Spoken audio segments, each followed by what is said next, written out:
This is a beautiful crowd. I'm so happy to see all of your faces here and be here with you right now. Writer Anne Lamott says that every prayer can be boiled down to three things. That is help, wow, and thank you. So I wanted to start with thank you, because I don't know if I'll ever take it for granted again just to be in a room with people and to be here together. And as a caregiver, I've been sheltering in place for a very long time, before COVID. And so I'm always so grateful to be out and to see the people that I care about most. And I really appreciate each and every single one of you for being here tonight, really. Like, it means so much to me, so thank you. Thank you. Yeah. Now on to wow and help. So we thought that we would begin with really, Emma, you telling us why you wrote this book and reading a section from the beginning. So why? For what reason? What moved you? Well, I wrote this book because when I needed it most, when I got my daughter Eden's diagnosis of a rare genetic deletion, the book I really wanted wasn't there for me. And I looked so many places. I read all the books. I read quite a range, including the evangelical Christian books, which brought really a lot of books about how it was preordained to have a child who had a disability, or that when bad things happen to you, it must be meant to be. And that just didn't resonate with me. It didn't feel like my book. And that's great if it's other people's books. Like, we need a lot of books for a lot of people. We don't need one book. We need like millions and millions of books. But it wasn't my book. And I really wanted to read something about grief that was funny and that was, appreciate the laughter over there, very much. I wanted to read something about grief that was funny. I wanted to read something that was a little bit more quirky, and I wanted to read something where I could see myself in it. And I feel like when something doesn't exist, let's create it, right? So then I wrote this book, and so here it is. This is going to be interesting with the mic holding and the reading, so we'll see how this goes. Hold the mic. Ooh. I've dealt with a lot of parents who are giving b'nai mitzvahs. I can do this. Okay. It's gonna be in your face. Yeah, this is like, I'm sorry. this is the real time news. Okay. On the phone, the neurologist's voice was stiff and minimal. Your daughter has a substantial genetic deletion. It's very rare. What does that mean? I asked. I stood up and started to pace, the tiles cold beneath my bare feet. I stared at the thick burgundy brocade bedspread. I'm sorry, I don't know enough to tell you much about it. You can schedule an appointment with a geneticist to learn more. We're gone, out of town right now, visiting family. We aren't even in Minnesota. I can't imagine waiting weeks wondering what this means. Do you know how much it will affect Eden? Will she be compromised? My voice started to crack, and then came a rush of tears. I didn't try to push them away. Cedar had stopped rummaging through his bag, and I felt his hand on my back, steadying me. There was a pause on the phone, and a breath. The doctor responded softly. I can't tell you exactly what it means, but she's missing DNA, a sizable amount. I wasn't expecting this. It's likely going to have a strong impact on her development. His speech was thick with caution, as if he was greeting us at a shiva, as if he didn't want to overstep, as if he was acutely aware that this phone call would be something I would remember for the rest of my life. I understood what he was saying. in his not saying it. What do you mean? I asked. Will she be developmentally delayed? I knew enough to understand that DNA is the essential foundation for functioning. That appears to be the most likely outcome. I'm sorry. I really am. I wish I could give you more information. I winced. I could tell that he was sincerely sorry. I didn't want anyone to be sorry about my one luminous daughter. So beautifully written, and brings us right in that moment with you. And I think the other piece that you didn't say here, but did say to me before, and what I experienced reading it and then rereading this book, is that you also give the honest reality. And that, I think, is really helpful. The confusion, the upset, the frustration. And I think that's the book that you wrote for people who don't want the, God ordained this, Yeah. which we can talk about that. I don't think God did. I don't think God does. That's what we talked about with Rabbi Harold Kushner just dying this past week, right? That so much of your book is in connection to what he has always taught us, and that is that God isn't the puppeteer up there, but God is in how we respond to the bad things that happen, to the hard things that happen. And that's why it's not why bad things happen to good people, but when bad things happen to good people. So I really appreciate you adding that piece. Because definitely my hope to not put out just one story or a happy ending, or like this is an after and here's a before, and look at me, look how great and I've changed, and it's just like, this is life, right? Like, this is what we do, and that means that there's change and there's growth and there's progress, and there's also pain and loss and challenges every day, and it's all in there, and that's a part of it, and that's okay. And it's not like I didn't come out healed. I'm not like a success story in that way, but maybe healing is something else. Maybe healing is living with what is, and learning to live with what is, and hopefully trying to have a really good time anyway. exactly. And you say God is in the present, God is being in the difficult, and it's exactly what I believe to be true. God is there. Yeah. So I love that. So we spoke in April. A lot has happened since then.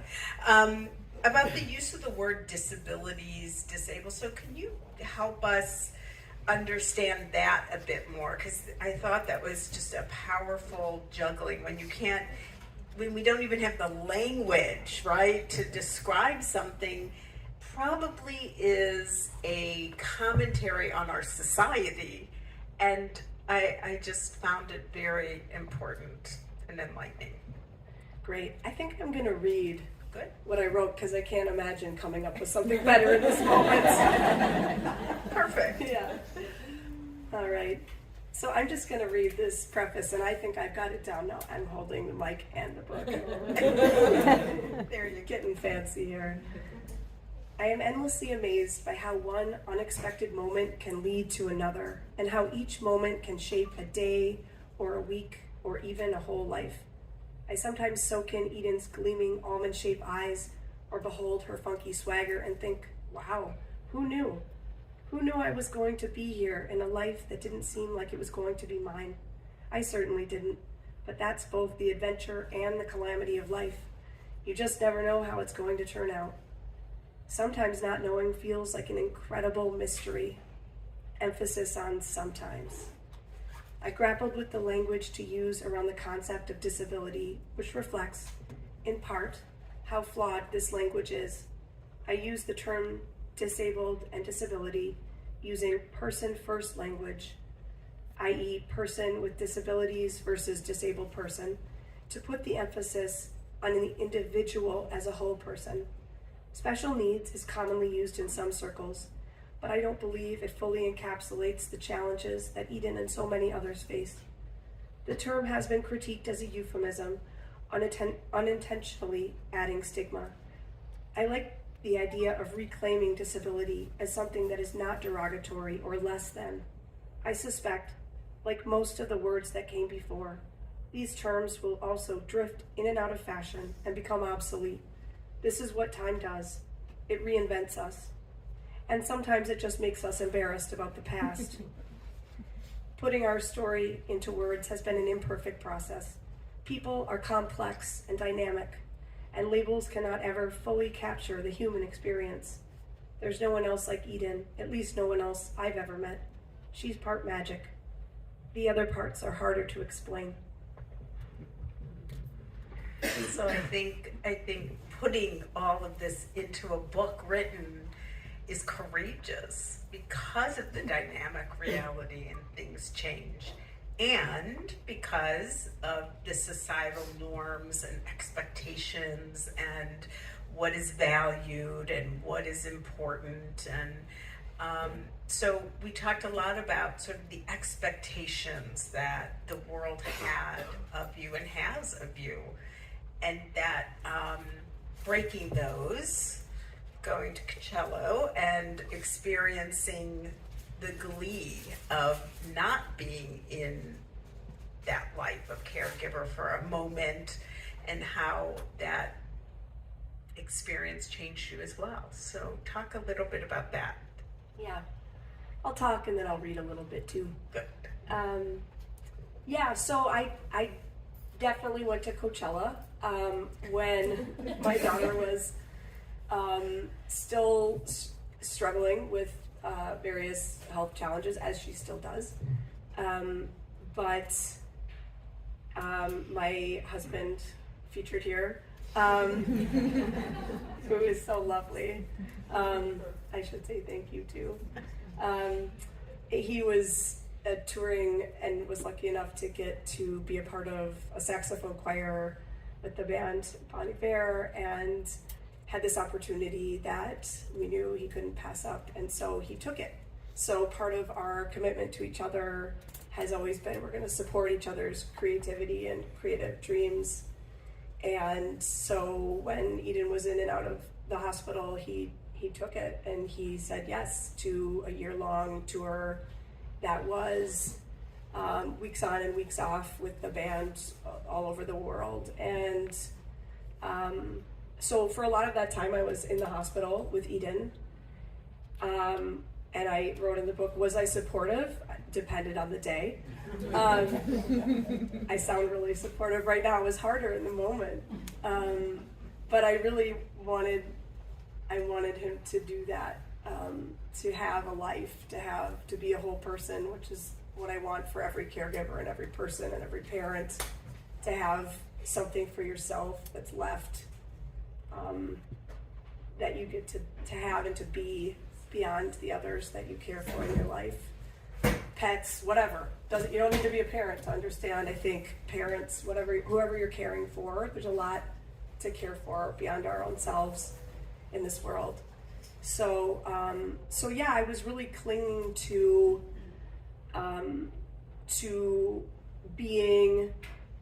still being a whole person, to a pair of mauve shorts that I like to wear to concerts. I don't know, just like not always being in like a thrown up on outfit. I just, I borrowed my mom's lipstick because she taught me how it's done. And so that's how I got to Coachella. I wasn't planning on going.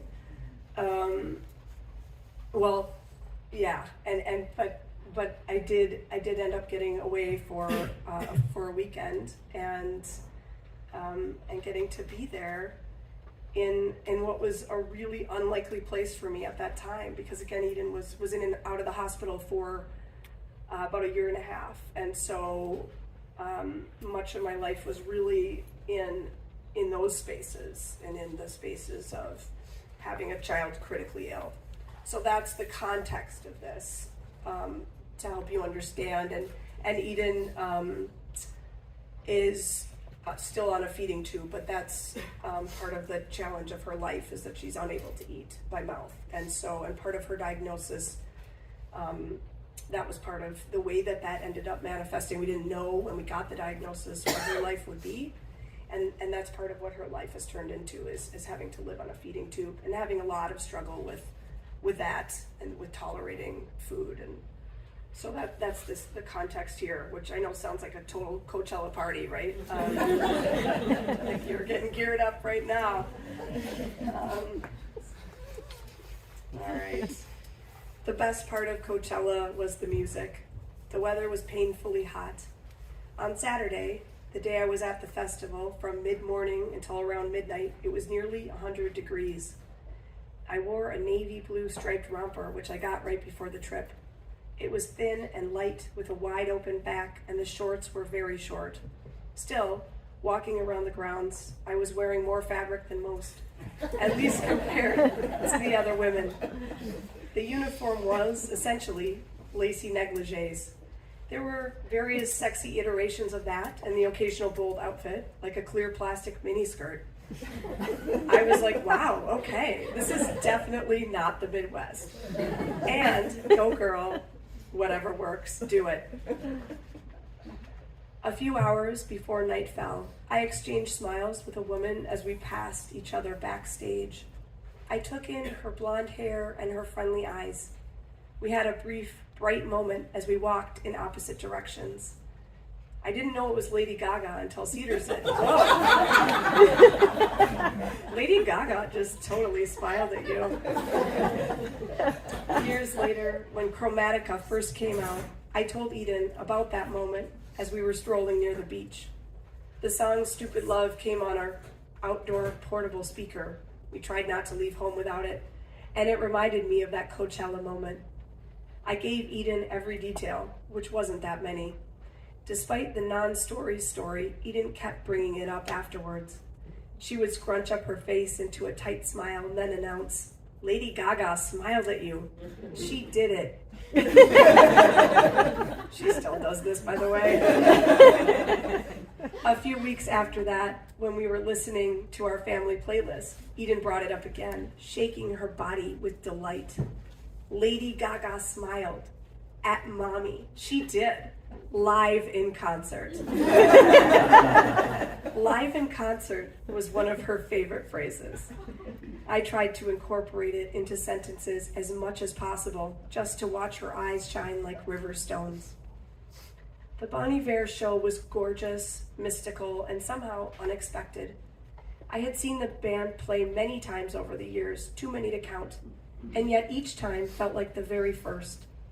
The song 715 Creeks sent me back to scenes from the hospital, watching Eden's oxygen levels rise and fall on the monitor. When Vernon sang Pleaded, those haunting, harmonized lyrics, the words seared into me. Under a dark sky and a string of lights, outside his trailer one night, I approached Justin. Most people who knew him well called him Vern, but I didn't know him that well. Hey, buddy, he greeted me. I wasn't sure if he called me buddy because he couldn't remember my name, but I suspected he knew it. The show was amazing. I felt a flush of fangirl energy, which I tried to brush off. I continued. Creeks reminds me of some of the most desperate moments I've had with Eden, my daughter, the one who's been in the hospital so much. He looked me straight in the eyes and replied, I hope it helps. There was a pause. I didn't know if it helped, and I didn't know what to say. How could I explain anything about what it was like to listen to a song like that, so many miles away from her? The ache that I lived with that never went away, that sometimes I forgot about, but never more than a few hours at a time. How could I explain anything about what we'd been through, what living with this kind of unresolved grief felt like, especially over good beer, with this particularly charming person in the middle of the desert? How could I express what it was like to be a mother to a child who I thought I might lose at any moment? It's as beautiful as it can be, that song of yours, is all that I could muster. Justin continued, "If there's anything I can do for your family or anything, really, please let me know. I'm sure that it has been a lot for all of you." He was gracious, as always, but I couldn't find the words to share my own experience, not on that trip, and hardly at all during that time. There was a stiff loneliness in not being able to share what it was like. Yet, of course, ambiguous loss wasn't small talk, and it didn't fit into the rhythms of everyday conversation, let alone backstage banter. I didn't want to lead with searing pain. It wasn't exactly after-party material, yet the grief dripped off of me, and I had no words to explain myself. Really beautiful.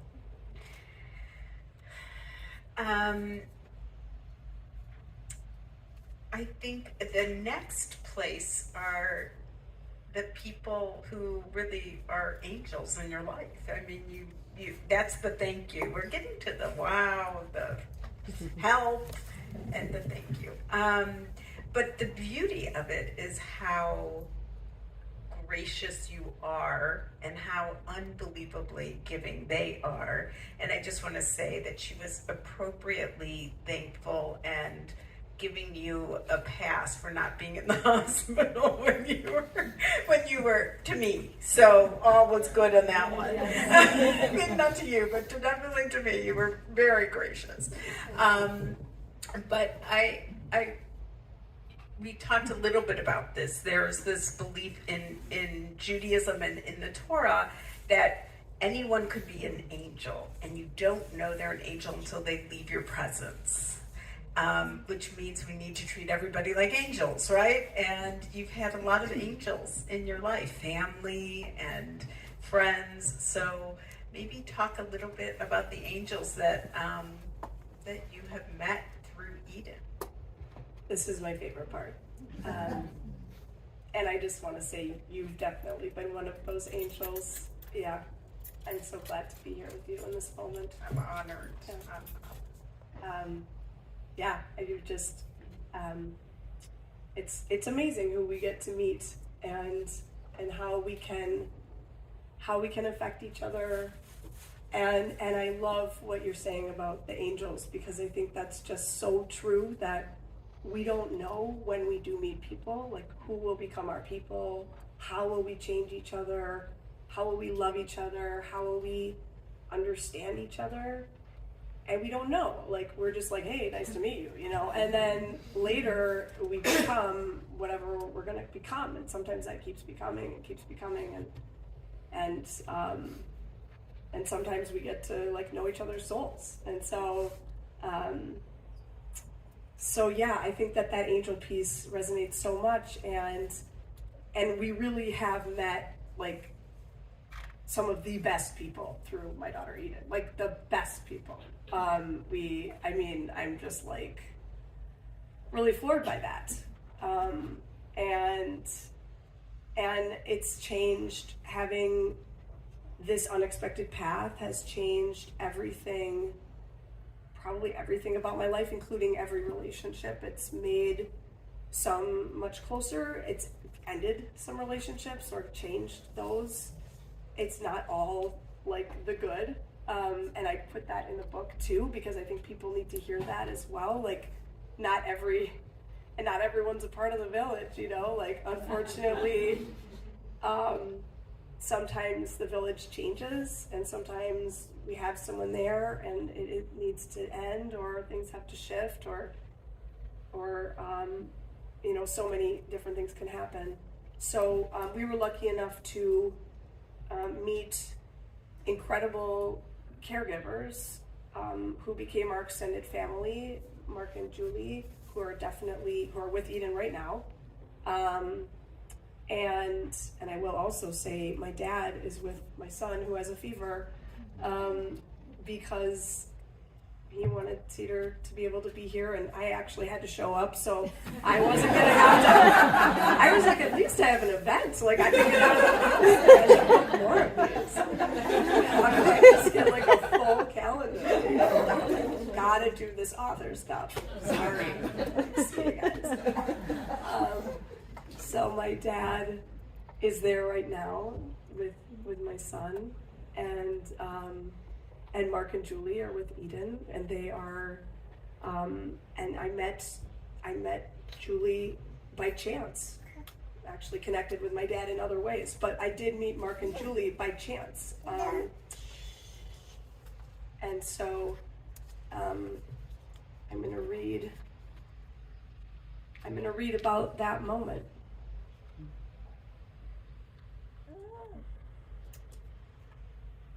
Later that afternoon, okay, I gotta give you a little backstory, I'm sorry. So I'm here in my job at a Jewish nonprofit, and I'm thinking I'm not gonna be able to hold on to this anymore. I'm a psychotherapist, I have my career, and Eden was sick, and it's not like a daycare situation. It's not like, okay, just put her in daycare. Like, you don't, when someone has a feeding tube, it's like it's not gonna work. So, and we couldn't find someone, and I was really thinking that I was gonna need to be home with her, and as much as I couldn't love her any more than I do, and I also wanted to keep my career. I wanted to be a therapist. I love being a therapist, and I wanted to continue that as well. I wanted to be able to leave the house, and I needed to work, and so there were a lot of reasons I wanted to continue to do that. Later that afternoon, in my weekly supervision meeting, sitting on a stiff office chair across from Jill's desk, I explained, "Jill, I don't know if I'm going to be able to keep working. I still don't have anyone to care for Eden, and I don't know where to go from here." I teared up as I gripped my black appointment planner tightly in my hands.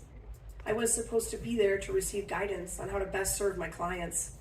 Instead, I was doing my best to hold back my tears. I straightened my blazer and tried to pull it together using long, deep breaths. I resolved not to start my next session with a tear-stained face. Jill took her own breath in and looked at me calmly, which was always her way. I looked at her dark, steady, empathetic eyes. In all the years I had known her, I'd never once seen her frazzled. "I think you should call my sister-in-law, Julie. She's a nurse, and she's looking for something new right now." I sat up higher in my chair. "Wow, really? Are you serious? My friend called me earlier today about Julie, but I didn't know if that was too close for comfort for you." Jill leaned in closer across the desk, her eyes the color of maple syrup. "I think that if I didn't connect you, I would always wonder, what if I did?"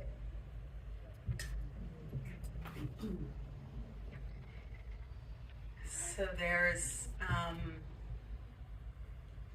an amazing relationship that has just continued to grow and deepen.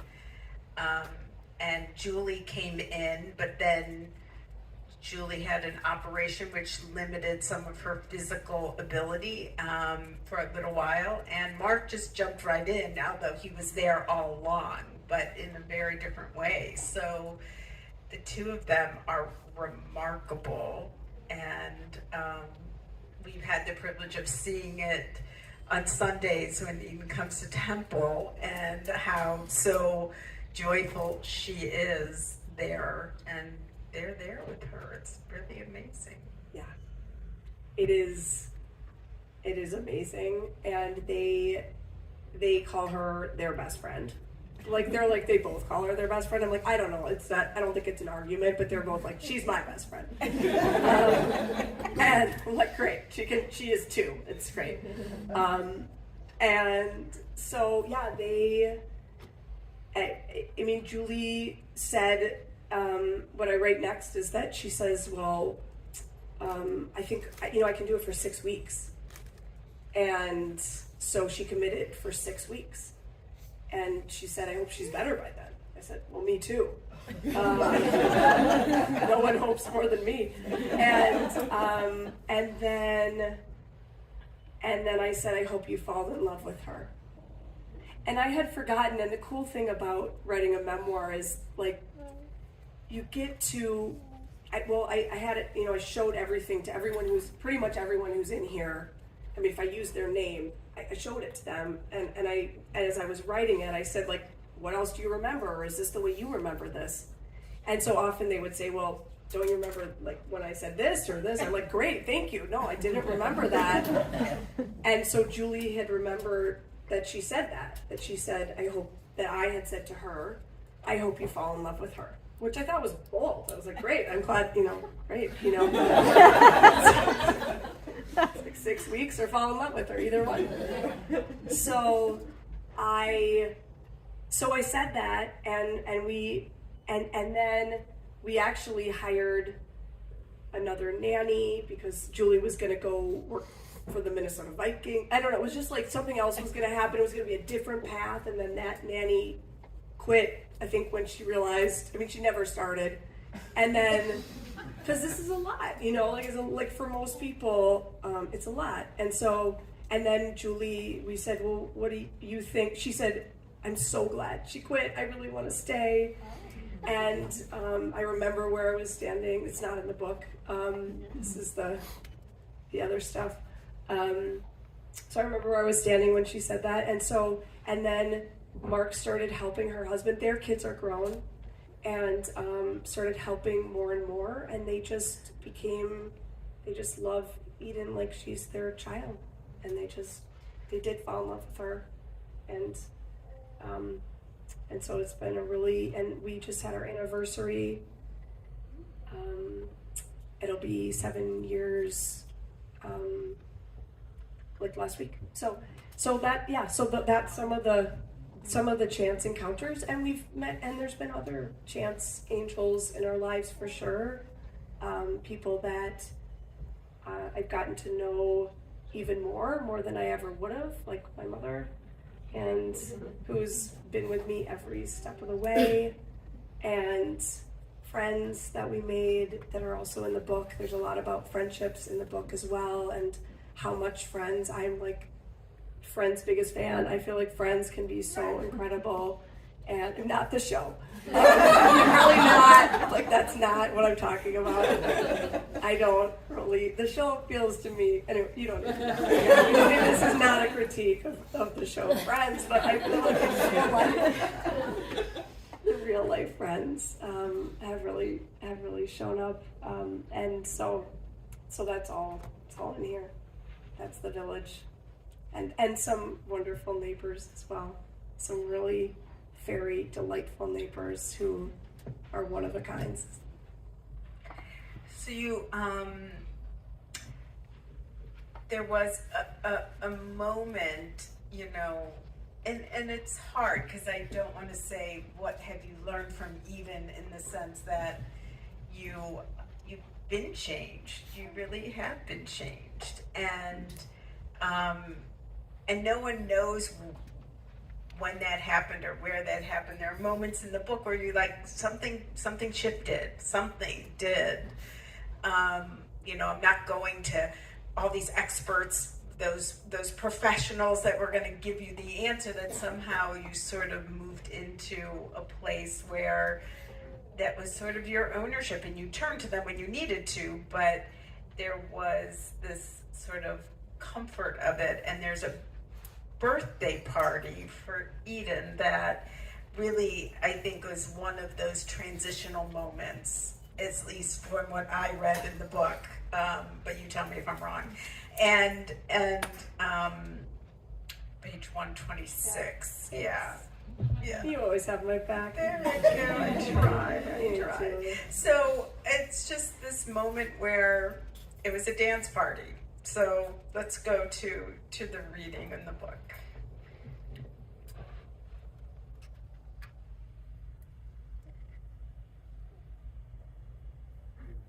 As we passed out slices of cake, I queued up the 37-song playlist Cedar and I had made for the occasion. Near the stairs, on the dark hardwood floor, a small dance circle formed, which, of course, included my mother, shimmying in mint green skinny jeans. I pulled Cedar in for Shotgun, my junior walker in the All-Stars, and we were all together nearly as hard as we had on our wedding night. I kicked up my feet, he twisted low. Towards the end of the song, we twirled each other around. It was like old times, sort of, and it was still daylight, the sunlight spilling in the front windows. Eden pulled a sparkling rainbow balloon around from room to room, and the other kids lobbed the ones back and forth like volleyballs. We offered each child their choice of balloon to take home as a party favor, as if we'd planned it. Our gratitude to Mark and Julie, as usual, was boundless. My mother later told me that the party had made her proud, and not just because her daughter was gyrating in semi-public. She was proud because we were savoring the moment, because we were looking on the bright side, something I generally tried to do, but with mixed success. She was proud because we had taken a moment that could have been labeled a reason to grieve, and we had decided it was a reason to celebrate. The grief was not gone. How could it be? Grief, the ambiguous kind we knew, had sunk into our skin, plunged into our daily routine. It lived among our unlikely village, and it could not be siphoned out. But there was also more than mourning. I was starting to understand that we could do more than mourn. We could gather, and we could dance.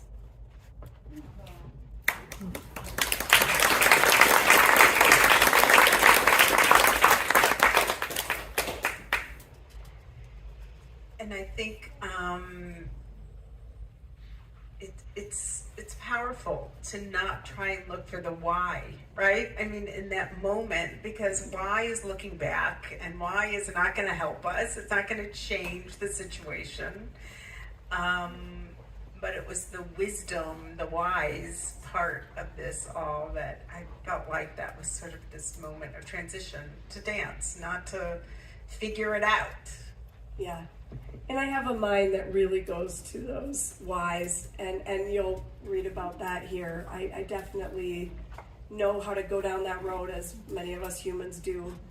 And I do want to do a little just acknowledgement, too, of my husband, love of my life, Cedar, who I think really brings a different perspective and brings acceptance to everyday life in a way, in our situation, and always has done that. And he has this way of like, well, this is how it is, which is so wise. Sometimes I can get there, sometimes I can't. So I really think that being around people who are in acceptance can be so helpful. I mean, I think acceptance applies to like almost anything in life that we don't want or that we want to control. And I think being around people who know how to do acceptance at least some of the time, there's so much to learn from that, and to be around that energy and to seek it, because I think sometimes we're not there, and that's okay. And I'm sure there's people here, you're maybe have things that are not, you're not in that place with acceptance, right? I mean, that's part of being alive, and I certainly haven't arrived there 100% either. But I think through the process of seeking it and coming to it again and again, I think it's a practice, not an arrival. And being around people who can sometimes live there has been helpful to me. Yeah, I think that, again, to turn to Harold Kushner, Zichrono Livracha, may his memory be a blessing, says that we so worry about our bodies in so many ways, right? You talk about even not being able to eat, and we focus on our bodies, or we work out, or we do whatever we do to care of our bodies, but we often leave our souls abandoned to that attention and to that work and those workouts that we need to do. And I think that that's what I'm hearing as well, is that Eden helped you and others do that soul work on some level. Now, that's not the reason for her turmoil and her frustration and her joy, for that matter. You know, but that it is the way you sort of found God, is what I would call it. But maybe you would call it something else, acceptance. But I think that, you know, that is part of it. Yeah, I think I would call it both. I'm with you. All right, good. Yeah. I think that's really well said. It's amazing to be. So how is Eden? And we have the residual respiratory things that are happening because she gave you a gift these weeks. But how is she doing? We're gonna do a go around with my family. Just kidding. Pass the Q&A. mic. Pass the How is she mic. doing? Well, I mean, in some ways, she's doing really well. And when we met with the Mayo Clinic geneticists, they said, wow, like, you should feel really good about where she's at, because she reads, she knows most pop songs, which I am proud of, all the lyrics. So I'm not talking about cursory, I'm talking deep dives into like all the female diva cuts. She knows the exact song titles and lyrics to most songs, which she got from her dad. I mean, not the pop part, but the music. I'm not. But that part. He's taking it as a compliment. Yeah. She's musical. And she talks and she walks, and we didn't know if she would. And she struggles with severe autism, and that's very difficult. It's very difficult for her and for us, with some of what she struggles with. So, and she lives on a feeding tube. So it's a myriad of things. It's not one way. Yeah, she does love music. She was at Temple the last day of Jewel, and we had like kids getting up and singing this very fun song that we do at Tico. And she was so excited. She came running up. I mean, it's just like music draws her in such amazing ways. So. Oh, Say Shalom is her jam. That was one of them. If she's That was melting one of down, the we hits. go into Oh, Say Shalom. Oh, I did not know Yeah. that was the anti-meltdown secret. There you go. Probably not when I sing it, but when others do. I'll try it next time. Well, good. So I think we want to open it up for questions that you all might have. I have a question. Oh, good. I haven't read the book yet, but I'm excited to do it. How does this all impact your son? Yeah. How does it? How does it impact my son? Yeah. Well, I think he's a much more empathetic person because of it. I don't think it's been easy on him, but I think he's definitely kinder for it. Yeah. Have you been journaling, keeping journals all along so that you could write this book? Yeah. That's a good question. Yeah. So I had a blog. It was called Itty Bitty Yitties, and I think the best thing about it was the name. I'm not sure, that was the best part. So you know the best part now. You don't need to search for it because I took it offline. But I had it for several years, and that really helped me crystallize the memories and the stories from the most fraught time, and so I had so much there cataloged in terms of what happened, and that really helped me. And then some of it I wrote in real time, like if something happens, I'm like, I gotta get this down, which makes a hard day easier. If at least it's like, well, okay, maybe it'll be some good material, you know. So sometimes it was written in real time as well, and I also used my extensive Google Calendar for dates and times and places, and my everything there, and my photos also really helped me create a timeline. I take a lot of pictures, so it was easy for me to say, okay, I was there this day, and look back. I looked back so much. I really wanted this to be you're getting a window into my personality here. I wanted this to be as accurate as possible. Like I really wanted this to be like, as really make sure I'm telling the truth. I'm saying this happened, it need to happen. So I really did a lot of research actually for this. Yeah. Thank you for sharing yourself with us in this incredibly intimate way. I'm gonna cry. So I'm a Weber Whitlock. Yeah. I know that you've wanted to write you have written your whole life, and of course, before Eden, you didn't know this was the book you were going to write. What were you dreaming for your writing life before? Yeah. Thank you for that. And after. Yeah. There might be another book in there. Yeah, Oh, and I for sure. appreciate your tears. I do. Like, just appreciate that everybody's coming and showing up and bringing their hearts, and that's great.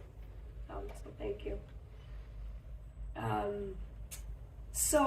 Well, I wrote some plays before. I mean, I've written other things, essays, plays.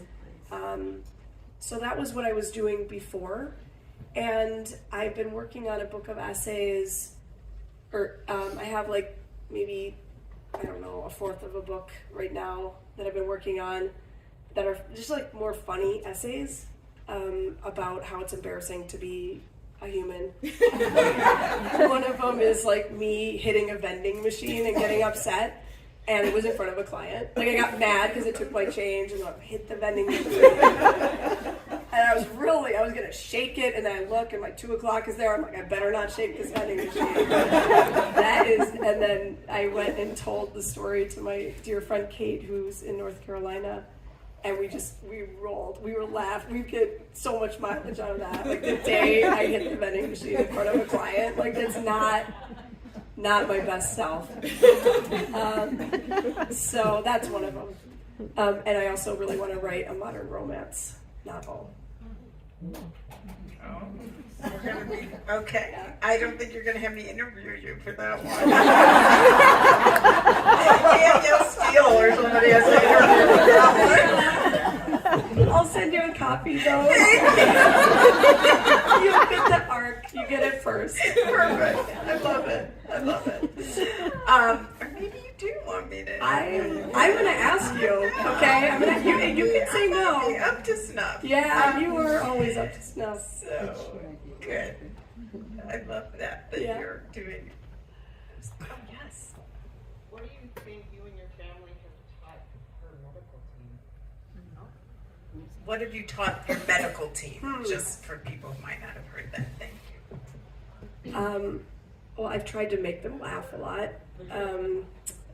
And what have I taught the medical team? That's a great question. I hope that we've taught her medical team about a true team. I hope that we've taught our medical team that we really, Mark and Julie help us raise Eden. We're not a traditional nuclear family with this life right now, and I hope that that maybe creates possibilities. I think that we can't do things alone, and when we try to, it's too much. And I really am really interested in how do we create new possibilities for ourselves? How do we get through hard things and not be alone? How do we reach out to others and ask for help? And how do we be a part of the symbiosis of helping and being helped? I don't want to be on either one of those sides. I want to be a part of that continuum and that web of life of helping and being helped. And that's what I'm most interested in. And so I hope that we've brought that maybe into the lexicon. So I also cry and also have a ton of gratitude. And as I said to you, Emma, I loved you when I met you years and years ago. But this book made me fall in love with you even more as a human. And so thank you for that. And also, I've just been wondering, as I've I've gotten to know you even at this very deep, intimate level by reading this book, and I'm so curious, what is it like to put yourself out there to the world at this level of intimacy? Yeah. Thank you, Carolyn. Did everyone hear that? Okay, good. Yeah, great. That was beautiful. What is it like? It's mixed, like anything is mixed. I don't think there's one feeling that I have about it, because I'm also a big feeler, so I've got a lot of feelings. And I'm really excited about it because I think in part it can feel really invisible to be a caregiver. And I think with our experiences, it's not like there's like a little bit of time and we kind of needed some help for like 6 months. It's like we're living this always. This is what we're doing. This is what I'm probably doing for the rest of my life. And so that can feel daunting and sort of invisible in a way of, because a lot of my time is spent at home caring for Eden, and she can't go most places because of her autism, so we have to spend a lot of time at home, so I'm a little bit of a shut-in. So it feels really, really good to just share this and to say, like, this is what's happening. And it's been cool for people that I know, because I think even people I know are like, wow, I didn't know that, you know, like, that's, like, I'm not, like, if I meet you for coffee, I'm not like, and then, you know, like, like, I'm not gonna tell you, like, you know, how many syringes we put, you know, meds in of Eden's body, you know, like, whatever the hard thing is, or whatever the you know, hard or great thing is. I mean, that's not how conversations or friendships work, and so there's so much we don't even say to our friends, just to try to create space for other things too, and other people and everything that everyone's going through, because we just have one, I just have this thing, and you have that thing, and you have that thing, right? So so yeah, mostly it feels kind of hopeful, and I love writing, so it's been great to get to have a book. It's like, great, you know, yeah.